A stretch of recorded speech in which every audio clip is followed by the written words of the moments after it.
Speaking of reliability, a podcast with good friends talking with you about reliability engineering topics.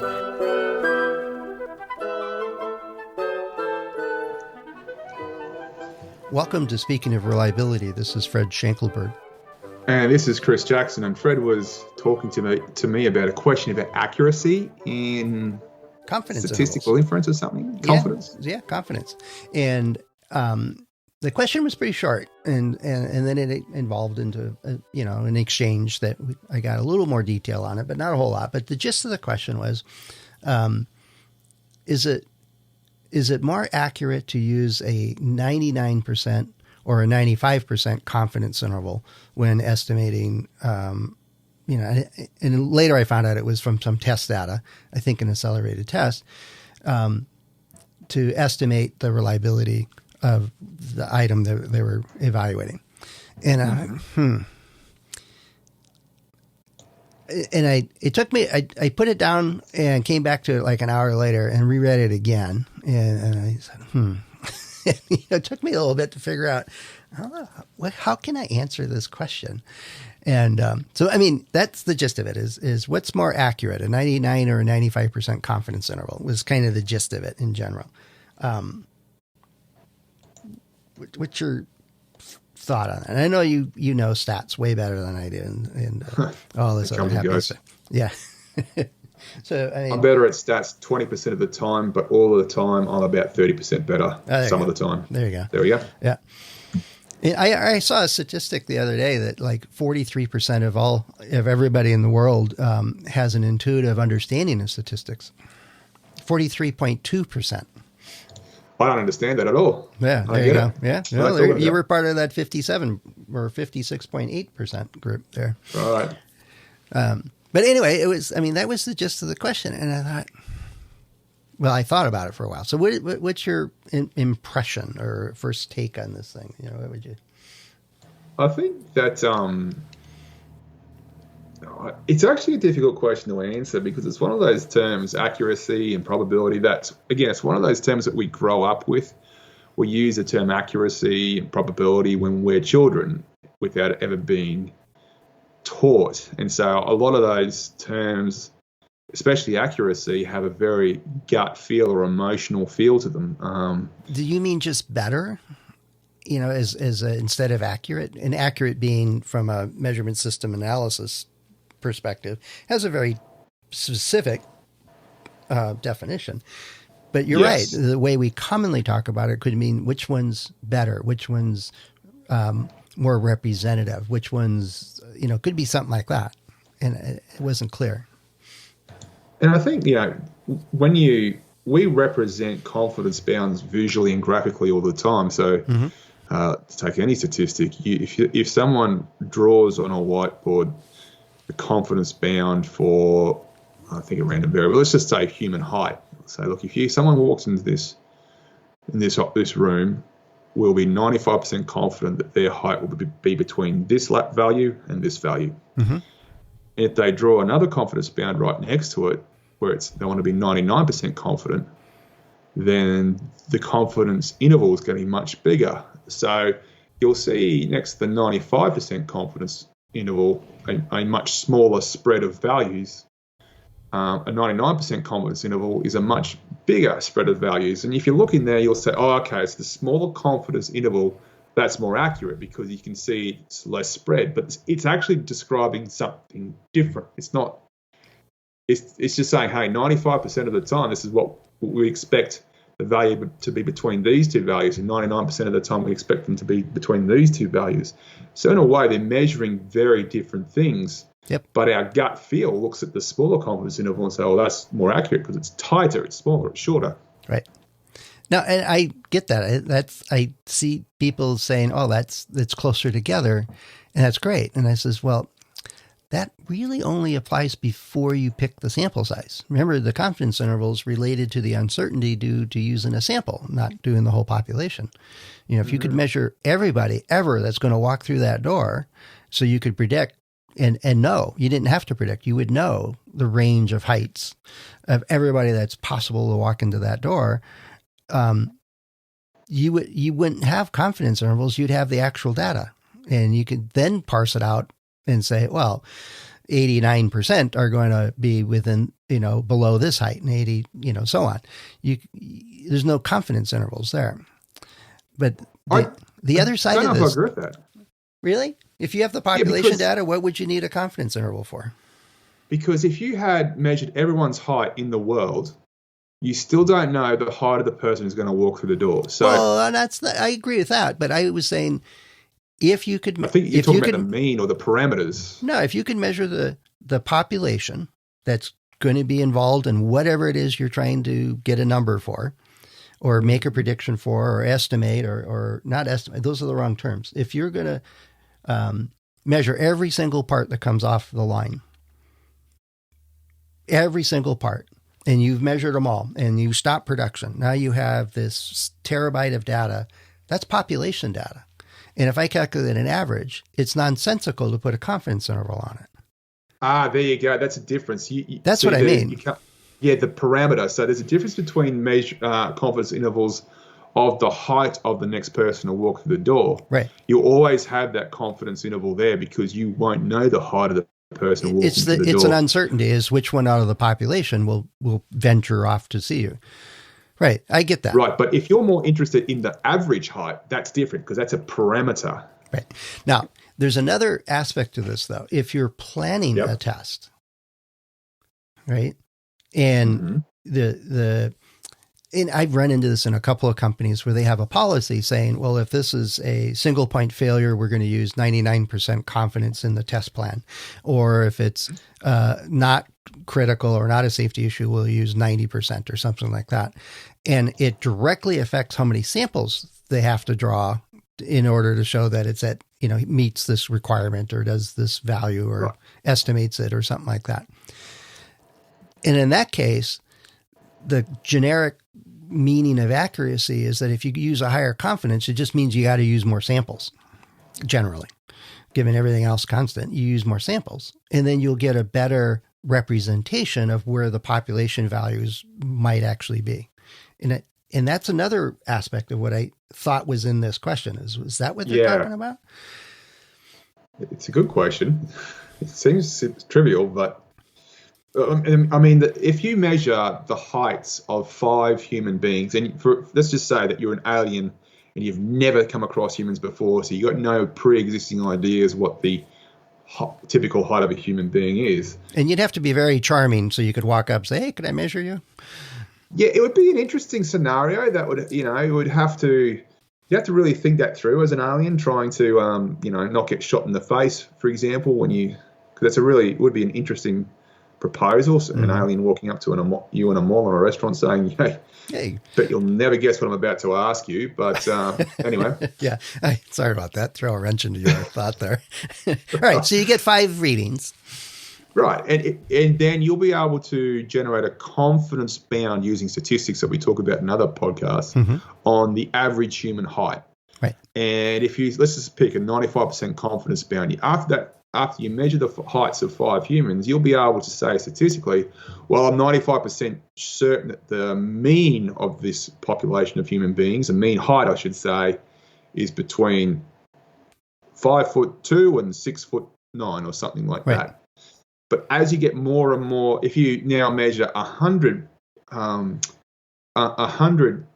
human beings there, and you get a better idea of the typical average height, then your 95% confidence bound will keep shrinking. So as the sample size goes up.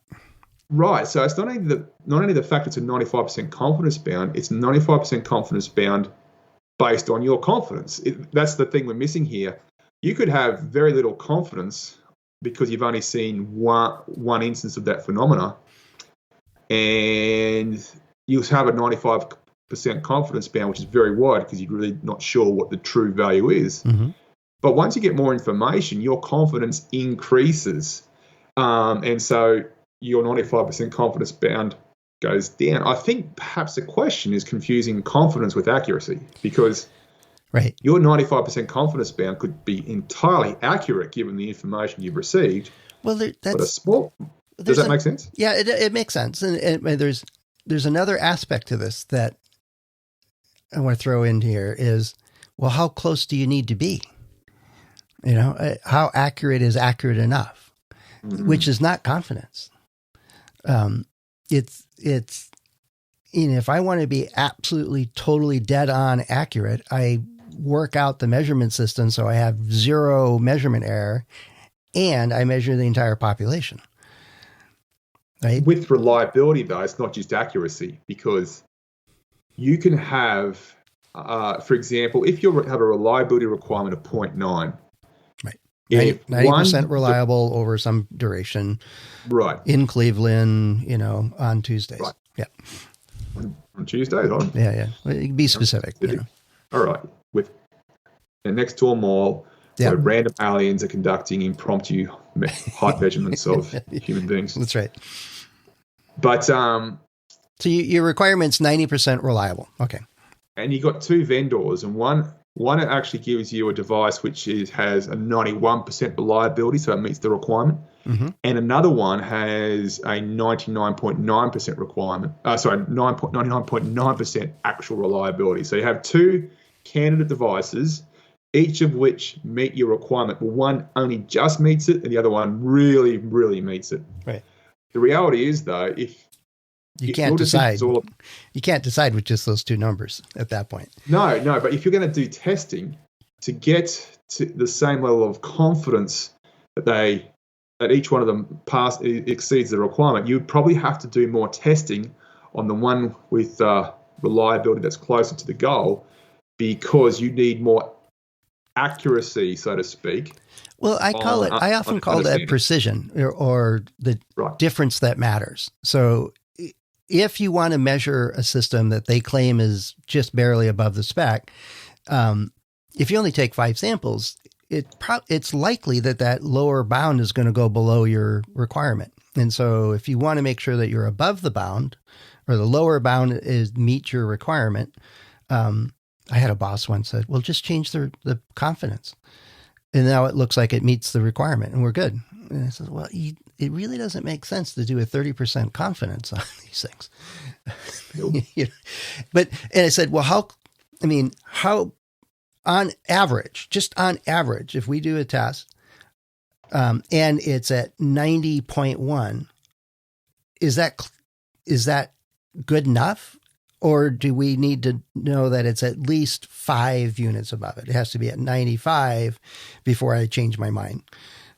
How much of a difference, if I'm comparing two vendors and one's at this point, one's at that point, how much apart do they need to be before I know there's a real difference?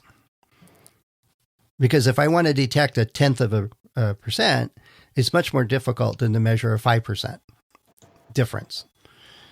And more samples and more, all those kind of things. So that's another whole concept. And here I'm drawing pictures in the air with my hands. It's one that you might have to put this on your webinar list, because this probably makes some good graphics.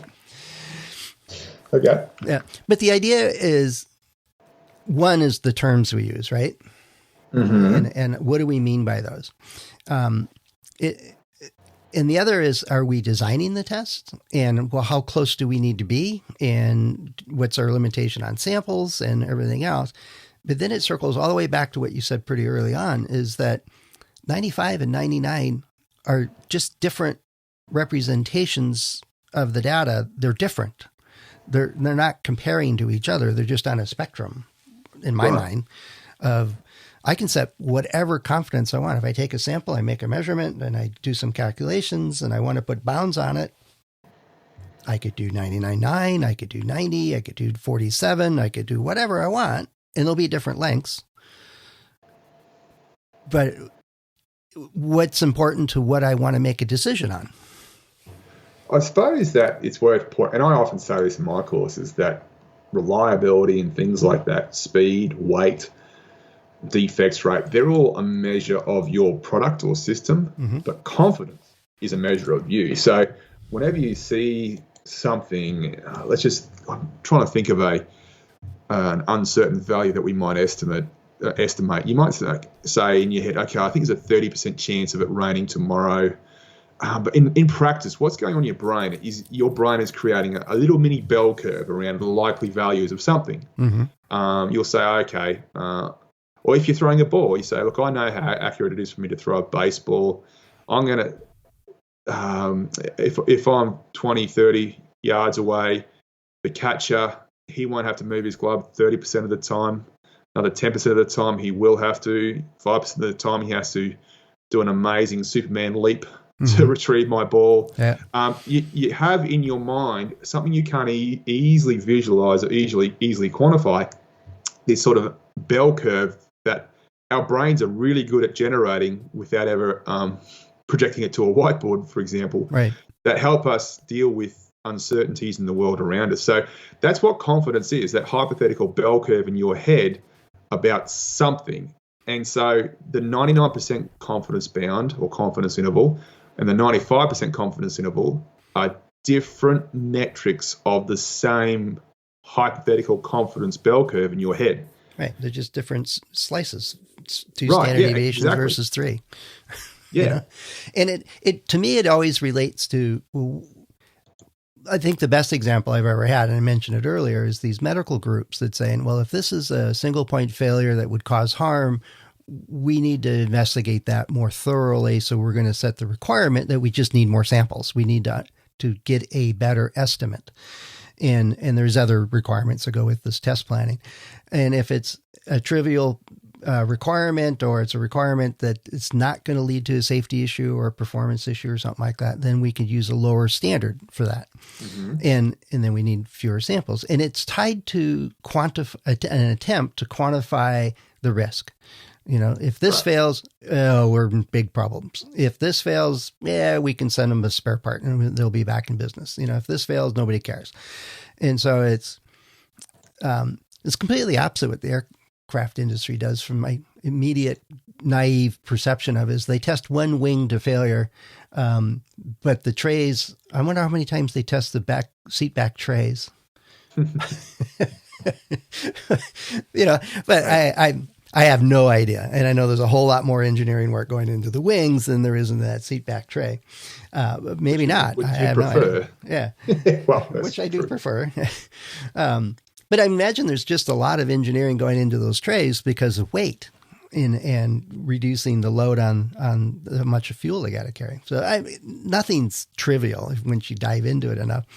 But I was thrown a bit in, I think, your notion of that the use of the word accurate might be the generic dictionary term, not the measurement system term, because I thought it was apples and oranges when I first saw this one. Accuracy is my measurement system or my test process and stuff give me a true value. How close to true is it?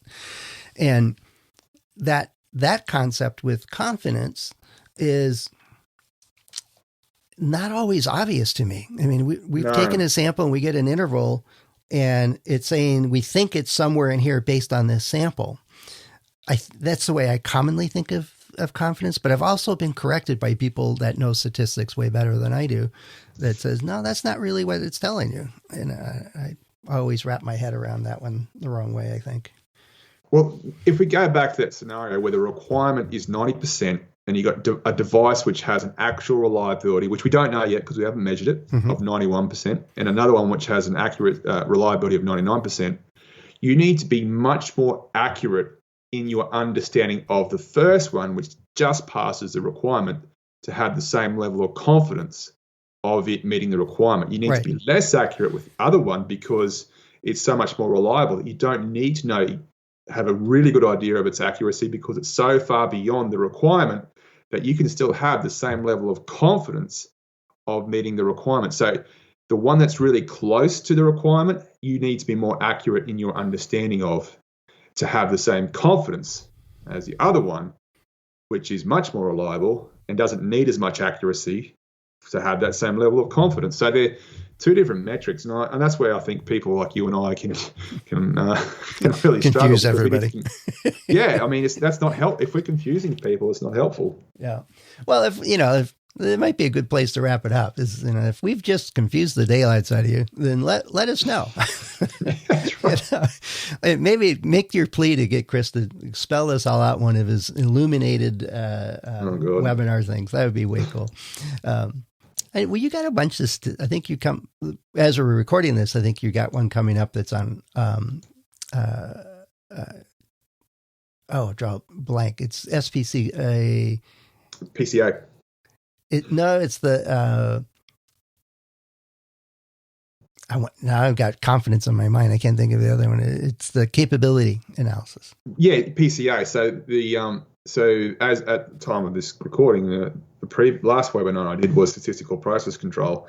The next webinar I'm doing is process capability analysis, PCA, the sort of sequel to SPC in a way. Before I forget, yeah, that's true. And so before I forget, one of the things I ran into is I think I figured out a way to have the webinar play or show. You can watch the webinar. We'll have a place there you can ask questions and stuff like that. And when it'll track, the software will track that you watch the whole thing. It doesn't use eye trackers or anything creepy, so you could game it if you wanted to, I suppose. But it won't issue a certificate until the whole thing plays. And so, yeah, you can still check email. We know you do that during the live ones, but no, of course not. Not with Chris's webinars. You got to pay attention to what's going on there. But the idea is my that confidence might be different to yours. Yeah, there we go. But my thought is that, I've had a number of people over the last couple of months asking for, do we get a certificate for CEUs or RUs or, all these certification type points. And I figured, well, I think I can automate that. I've got a capability to do that. So that may be coming out. I'll add it to my list, which doesn't mean much, but I'll see if I can make that work. So 2 things. If you're listening to this and are confused by what we're talking about or have additional questions or preferred, if you've got a great way to explain this, let us know.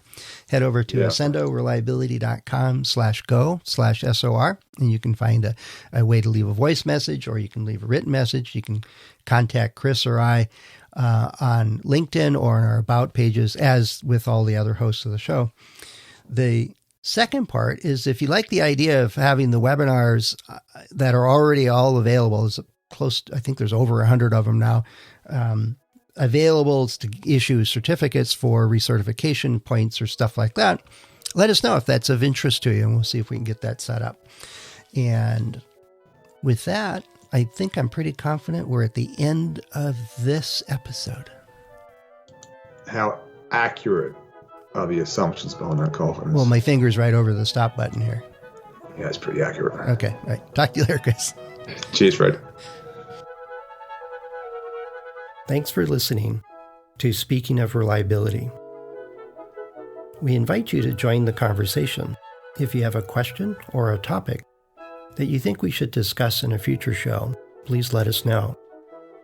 You can find a comment box below the episode show notes, or just leave a note as part of a review on iTunes.